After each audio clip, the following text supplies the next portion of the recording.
yang ada pada diri kita karena terlahir dari keluarga muslim yang mencegah diri kita menyembah patung. Tapi iman yang seperti ini tidak mampu mencegah diri kita dari perbuatan maksiat dan belum mampu untuk menggerakkan anggota tubuh untuk mentaati seluruh perintah Allah Subhanahu wa Ta'ala dan Rasul-Nya, sehingga kehidupan kita masih cenderung mengikuti hawa nafsu, masih terkesan dengan asbab kebendaan. Allah Subhanahu wa Ta'ala menciptakan asbab-asbab agar manusia mengenal Allah Subhanahu wa Ta'ala.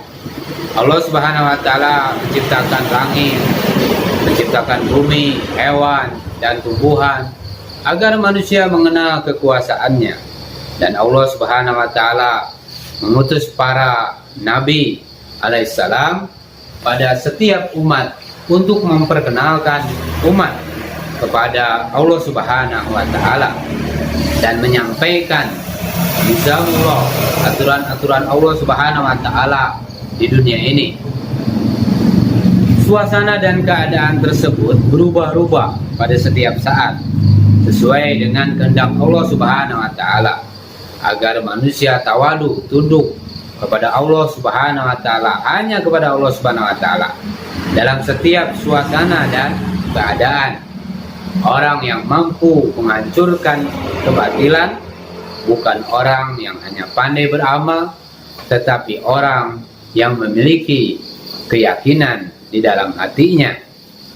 Orang yang tidak dapat menghilangkan kebatilan dalam dirinya, maka dia tidak akan terselamat dari kebatilan di luar dirinya. Apabila para pekerja dakwah tidak yakin kepada kudratullah, tidak tawadu kepada hozana Allah Subhanahu wa Ta'ala, maka dalam kerja dakwah tidak akan mampu istiqomah, tidak bisa meningkatkan kerja dakwah, dan Allah Subhanahu wa Ta'ala tidak mengaruniakan sifat-sifat mulia, takwa, sabar, juhud, qanaah, tawakal, tahammul. Itsar tidak akan wujud.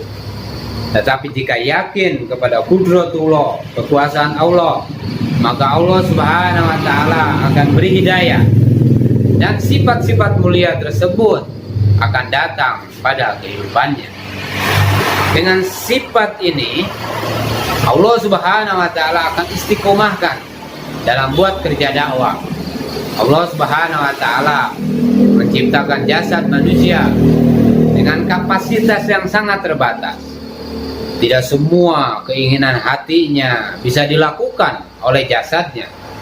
Ketika dihidangkan misalnya 10 jenis makanan dan makanan yang lezat, ia ingin menghabiskan semuanya. Namun setelah meminum 2 atau 3 gelas dan menyantap seporsi, 2 porsi, walaupun ia memiliki 100 pasang baju misalnya, ia ingin memakainya semuanya. Maka kalau begitu ya dianggap orang gila. Keyakinan seorang dai hanya kepada Allah Subhanahu wa Ta'ala. Ibarat orang yang membawa cermin lalu pergi ke tengah padang pasir dalam kegelapan malam. Ia melihat rembulan yang indah dalam cermin.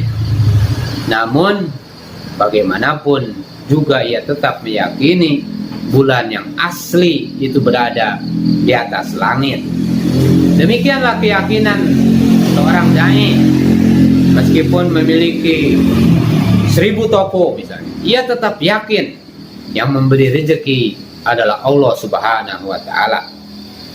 Syarat utama untuk mendapatkan manfaat kudratullah, manfaat kekuasaan Allah langsung dari Allah Subhanahu wa Ta'ala adalah mengeluarkan seluruh keyakinan pada asbab kebendaan dari dalam hati kita, hingga tidak tersisa sedikit pun, membersihkan tanpa bekas keyakinan kepada selain Allah Subhanahu wa Ta'ala.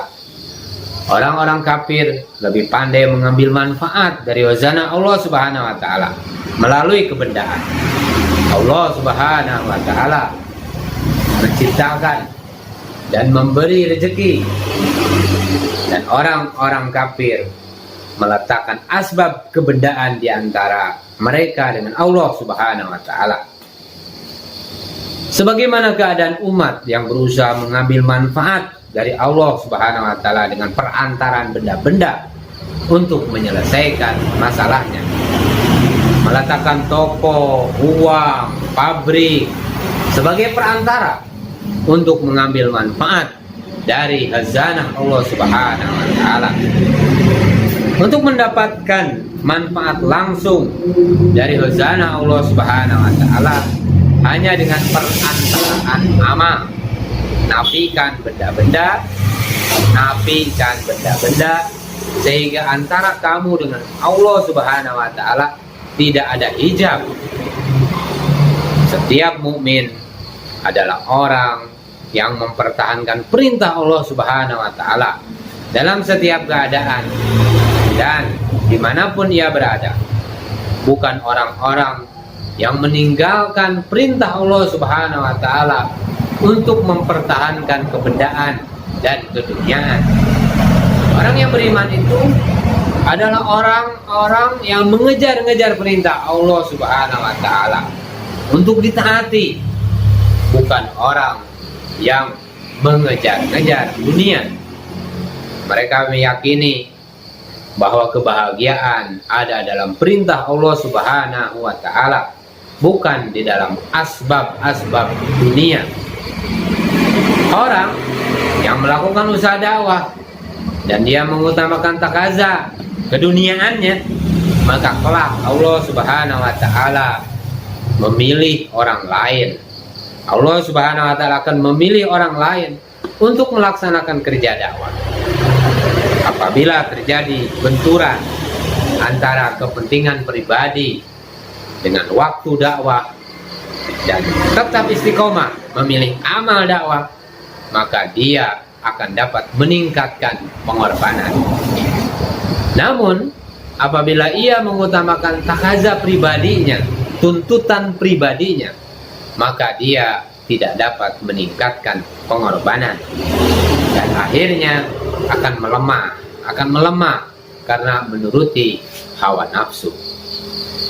Ketika para pekerja dakwah hanya memiliki tugas atau takaza yang ringan dan mudah, berarti ia terpengaruh dengan kesusahan dan kesulitan tanpa jalan keluar.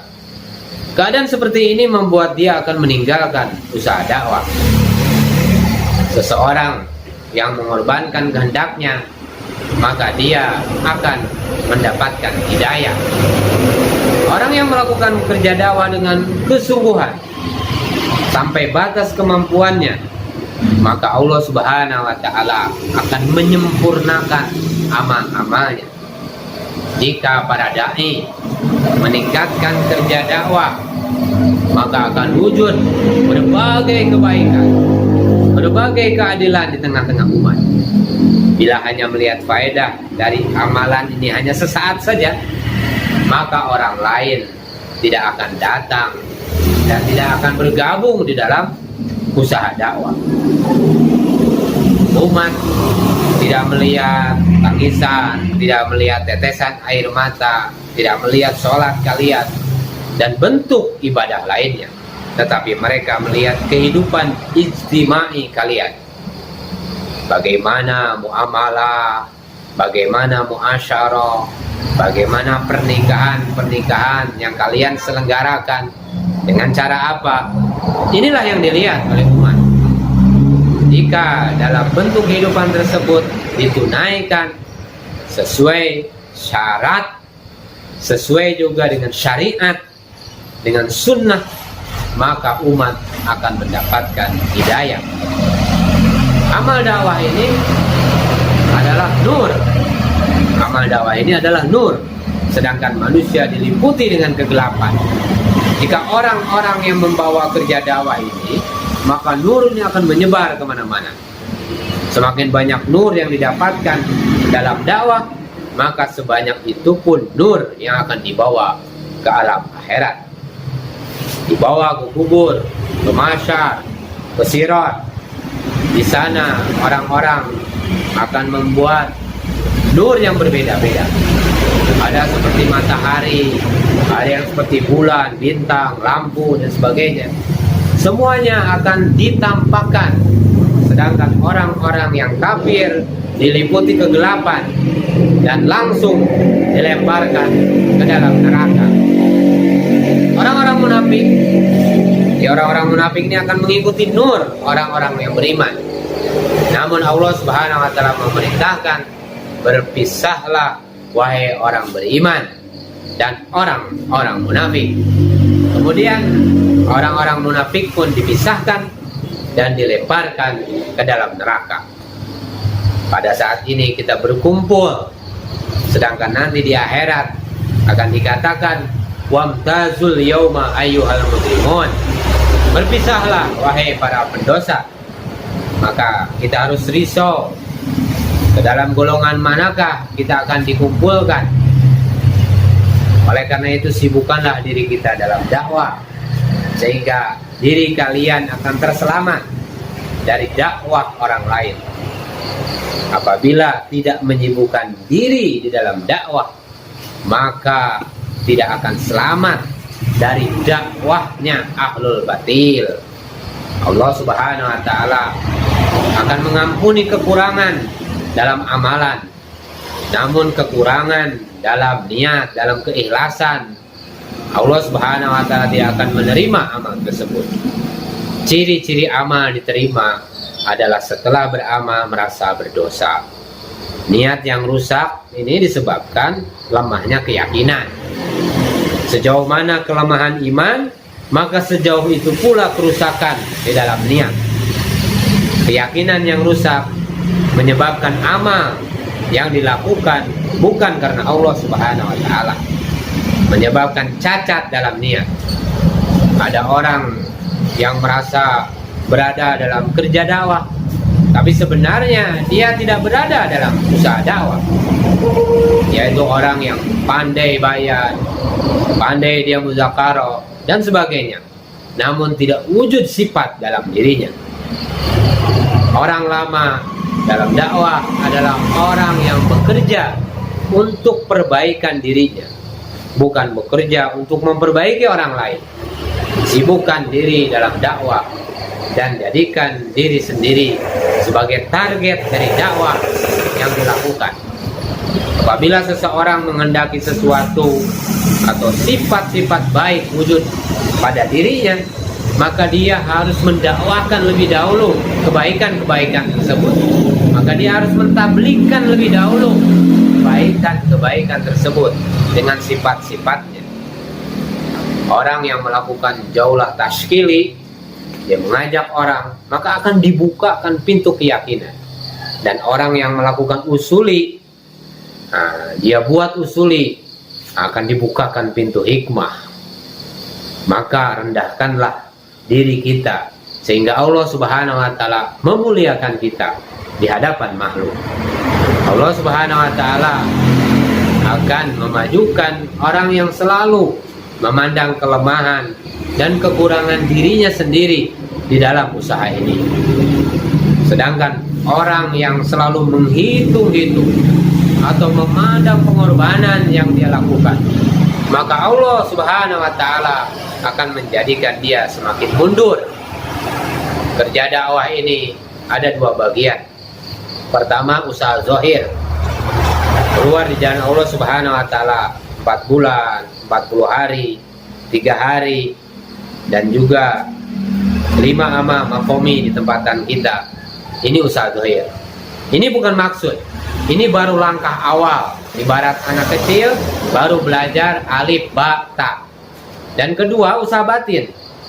Kita merasakan bahwa usaha ini adalah tanggung jawab saya, siap menyambut setiap saat dan keadaan. Seperti sahabat radhiyallahu anhum, umat ini berada dalam kejaliman karena menjadikan dunia sebagai maksud dan tujuan hidupnya, sehingga datang azab dari Allah Subhanahu wa taala. Seseorang yang tidak yakin dengan amal, seseorang yang tidak yakin dengan amal, maka dia akan bertindak dengan perkara yang haram. Tidak ada keberkahan dalam asbab-asbabnya, karena berasal dari sumber yang haram, dan doa-doanya tidak akan dikabulkan oleh Allah Subhanahu wa Ta'ala. Allah Subhanahu wa Ta'ala menciptakan asbab sebagai ujian bagi manusia. Apakah yakin dengan asbab atau yakin pada amal? Menggunakan asbab tidaklah dilarang, tetapi bila datang takaza agama, maka katakanlah, saya bukan hamba dan milik kalian wahai asbab. Bukan milik asbab, tapi milik Allah Subhanahu wa Ta'ala. Saya hamba Allah Subhanahu wa Ta'ala. Sebagaimana Nabi Ibrahim alaihissalam menyambut takaja agama dari Allah Subhanahu wa Ta'ala.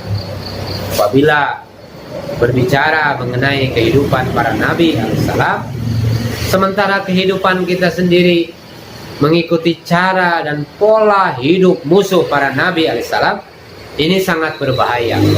Sangat berbahaya. Betapa malunya di hadapan Allah Subhanahu wa Ta'ala kelak. Mengajak orang lain taat kepada Allah Subhanahu wa Ta'ala, tetapi dalam diri kita tidak mengingat Allah Subhanahu wa Ta'ala.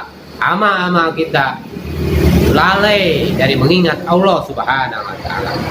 Hidup kita sekarang berasaskan harta benda, seperti orang kafir yang kehidupannya masih berasaskan hawa nafsu. Orang mengira asbab itu adalah perniagaan, asbab itu adalah sawah, ladang, kantor, dan sebagainya, pertanian. Ini adalah pikiran yang keliru. Asbab adalah amalan-amalan agama.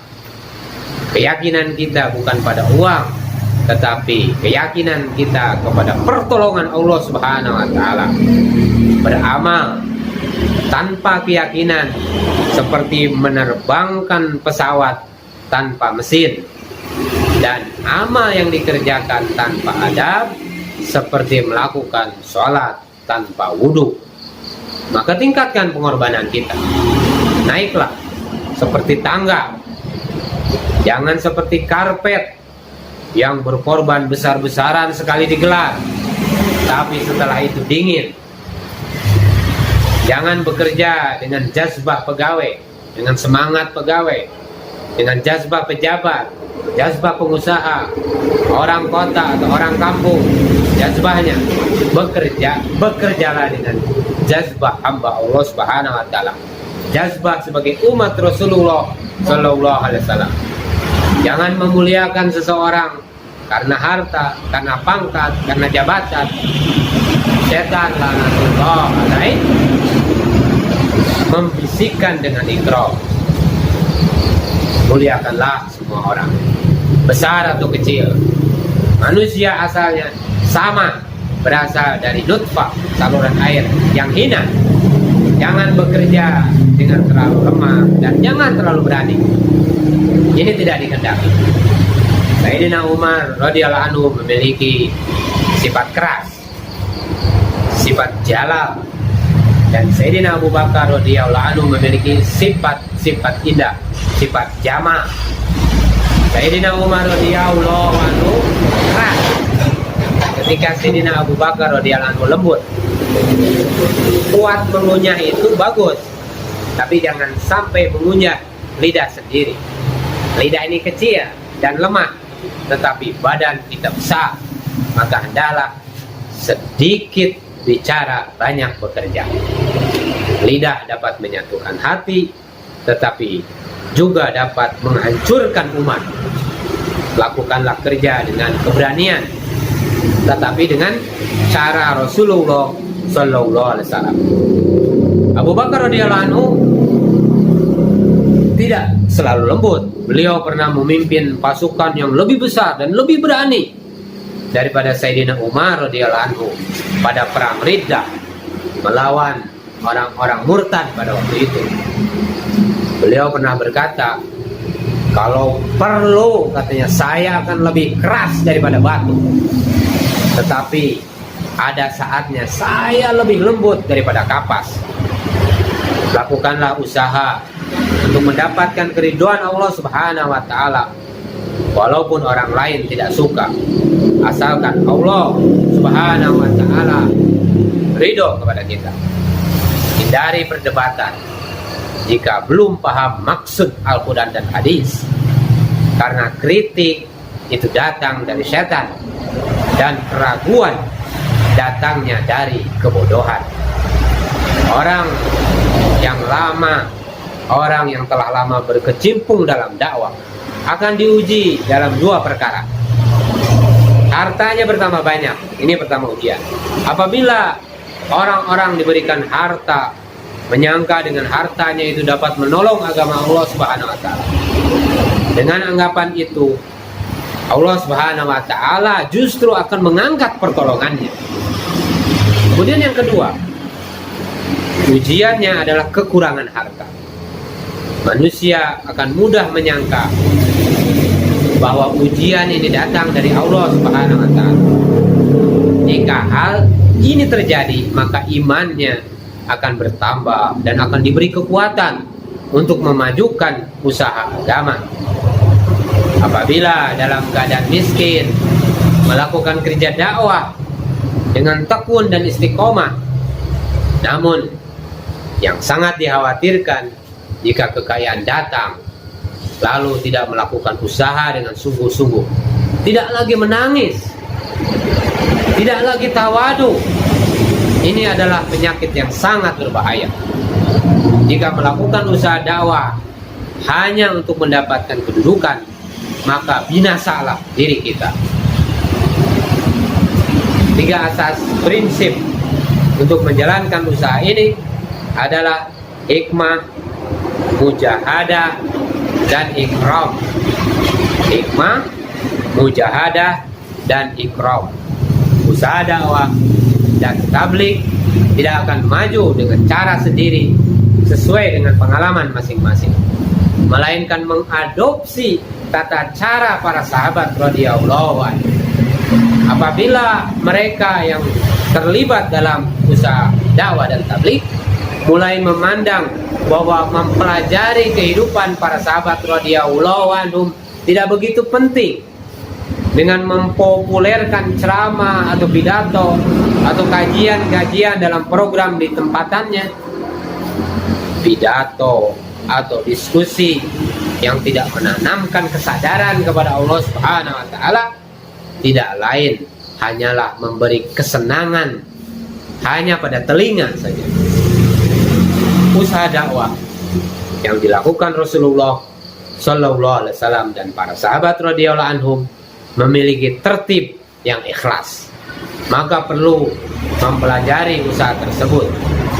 Kita telah mempelajari usaha tersebut dan mungkin telah terjadi peningkatan kerja pada wilayah kita masing-masing, tetapi seluruh bentuk peningkatan tersebut belumlah mencapai peringkat atau tahapan akhir.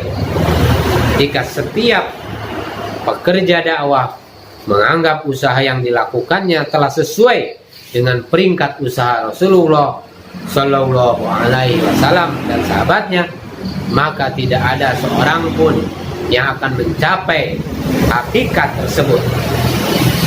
Adalah memahami seluruh usaha yang dilakukan masih dalam peringkat permulaan, maka kita akan melanjutkan usaha ini hingga tahapan yang dikehendaki oleh Allah Subhanahu wa Ta'ala dan Rasulnya. Hendaklah memahami manfaat usaha ini dan bentuk usaha Rasulullah Sallallahu Alaihi Wasallam. Manfaat pertama yang diperoleh jika usaha ini dilakukan adalah orang-orang mendapatkan hidayah, dan masyarakat juga akan mengamalkan agama dalam kehidupan mereka sesuai kadar hidayah yang Allah Subhanahu wa Ta'ala berikan. Allah Subhanahu wa Ta'ala memberikan hidayah sesuai tahapan usaha yang dilakukan. Orang yang tidak mau bermujahadah di jalan Allah Subhanahu wa Ta'ala, yang hanya mau mengamalkan agama sesuai dengan hawa nafsunya, diumpamakan seperti seorang yang ingin mentato tubuhnya dengan gambar singa. Ketika mulai digambar ekor singa, ia merasa kesakitan. Maka ia menyuruh agar gambar ekor itu dibuang saja. Tanpa ekor tetap nampak singa. Ketika digambar kaki singa, ia juga merasa sakit dan menyuruh tidak perlu menggambar kaki. Demikian pula ketika akan digambar anggota tubuh singa yang lain, ia tetap merasakan sakit. Akhirnya gambar singa tidak terbentuk dengan sempurna. Demikianlah keadaan umat hari ini yang tidak mau mengamalkan sunnah Rasulullah Sallallahu Alaihi Wasallam. Ketika diperintahkan memelihara janggut, ketika diperintahkan sholat berjamaah, ketika diperintahkan amal-amal agama yang bertentangan dengan hawa nafsu mereka, mengatakan tanpa semua itu agama tetap ada. Sehingga lama-kelamaan agama tercabut dalam kehidupannya. Apabila usaha ini terhenti, hidayah bertahun-tahun akan keluar dari kehidupan umat Islam. Awalnya hidayah akan keluar dari muamalah dan muasyarah. Syariat Islam akan ditinggalkan dalam perdagangan dan cara-cara di luar Islam yang berlaku. Kemudian perkara-perkara yang fardu akan ditinggalkan. Setelah itu berbagai bentuk-bentuk kebatilan akan wujud dalam kehidupan umat, sehingga orang-orang Islam pun akhirnya menjadi murtad. Sebaliknya, jika usaha ini dilakukan dengan penuh kesungguhan, maka orang-orang mulai mendirikan sholat, berpuasa, menunaikan zakat dan haji, kemudian mampu membelanjakan hartanya sesuai syariat Islam. Dua bentuk dalam usaha dakwah. Pertama, meningkatkan kuantitas jumlah pekerja dakwah, dan yang kedua adalah meningkatkan kualitas usaha setiap individu para pekerja dakwah. Kedua bentuk ini berbeda. Meskipun jutaan manusia melakukan usaha dakwah, tetapi pengorbanan mereka sedikit, maka hanya sedikit hidayah yang diturunkan oleh Allah Subhanahu wa Ta'ala. Jika seluruh pekerja dakwah meningkatkan pengorbanan, maka hidayah tidak hanya diberikan kepada orang-orang Islam, tetapi orang-orang luar Islam akan mendapatkan hidayah. Sabar di dalam ketakwaan, bersabar di dalam ketakwaan akan berubah keadaan. Nusratullah, pertolongan Allah akan datang apabila kedua sifat ini ada dalam diri kita. Nusratullah tidak akan datang jika hanya bersabar ketika tertimpa musibah, asbab perbuatan dosa. Seorang yang sabar tanpa ketakwaan ibarat seorang pencuri yang tertangkap oleh polisi. Ia berdoa agar polisi diazab karena telah memukulnya. Allah Subhanahu wa Ta'ala tidak menurunkan azab kepada polisi tersebut dan tidak menerima doa seorang pencuri karena dia bermaksiat. Allah Subhanahu wa Ta'ala akan merubah keadaan umat ini jika ada sifat sabar dan takwa. Seseorang bertanya kepada Maulana Yusuf rahmatullah alaih, usaha dakwah ini adalah kerja yang mulia, tetapi saat ini kerusakan telah menyebar di seluruh dunia. Bagaimana bisa memperbaikinya? Maka beliau menjawab, jika hal ini ditanggung oleh saya dan oleh engkau ataupun seluruh jamaah, maka ini adalah suatu hal yang sangat sulit. Namun Allah Subhanahu wa Ta'ala yang melakukannya. Allah Subhanahu wa Ta'ala melakukan dakwah ini dan tidak ada kesulitan bagi Allah Subhanahu wa Ta'ala. Saya hanya menyampaikan, jika Allah Subhanahu wa Ta'ala menghendaki, apakah perlu dipertanyakan Bagaimana Allah Subhanahu wa taala melakukannya? Barang siapa yang menyempurnakan sifat-sifat kebaikan dalam keislamannya, maka hal ini akan menjadi asbab hidayah bagi umat. Ketika satu umat kehilangan keyakinan sehingga amal menjadi rusak, hal itu akan mengakibatkan banjir, mengakibatkan gempa, perang, dan krisis ekonomi. Saat ini umat sedang mengalaminya. Keputusan Allah Subhanahu wa taala ditimpakan atas kesalahan seluruh umat secara umum, dan akibatnya tidak terbatas pada mereka yang bersalah saja. Kadangkala akibatnya terlihat pada suatu tempat, dan kadang-kadang di tempat yang lain. Sebagaimana bisul pada tubuh bisa timbul di mana saja. Dengan usaha memperbaiki iman dan amal pada setiap tempat, perlu ketawajuhan pada istighfar, menangis, dan berdoa pada sepertiga akhir malam.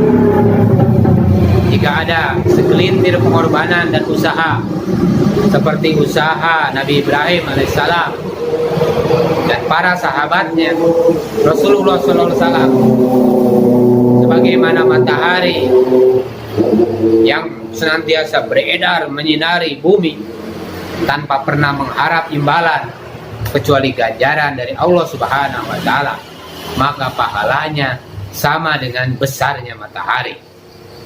Maka setiap dai harus berusaha keras secara zahir maupun batin, sebagaimana usaha para nabi alaihissalam. Meskipun mungkin hanya secara zahir dan tidak secara batin, tetapi kita tetap dapat menuai pahala dengan niat memiliki hal tersebut. Karena itu hendaknya meningkatkan pengorbanan dengan tulus ikhlas dan sesuai usul-usul dakwah, sesuai dengan tertib yang benar, sehingga Allah Subhanahu wa taala akan menghapuskan perselisihan di antara pekerja-pekerja dakwah, dan nusratullah, pertolongan Allah Subhanahu wa taala segera turun. Seorang dai hanya boleh berhenti dakwah dalam dua keadaan: apabila ia telah wafat atau orang yang diajak juga telah mati. Sebelum keduanya mati, dakwah harus dijalankan terus menerus.